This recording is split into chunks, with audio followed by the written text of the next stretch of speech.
পাহাড় বলল নদীকে, তুমি কেন এত চঞ্চল? থামো না একটু, আমার পাশে থাকো। নদী হেসে বলল, আমি তো নদী, আমার স্বভাবই তো চলে যাওয়া, থামতে পারি না।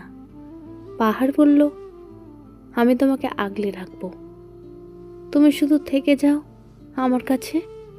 নদী বলল, তুমি তো পাহাড়, স্থির অটল, আমি নদী, চঞ্চল বহমান।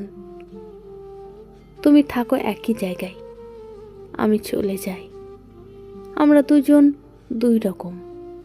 পাহাড় কাঁদল, তাহলে কি আমরা কখনো একসাথে থাকতে পারবো না? নদী বলল, আমি তোমার পাশ দিয়ে বয়ে যাব, তুমি আমাকে দেখবে, আমি তোমাকে দেখব, কিন্তু থাকতে পারবো না। এটাই আমাদের নিয়তি।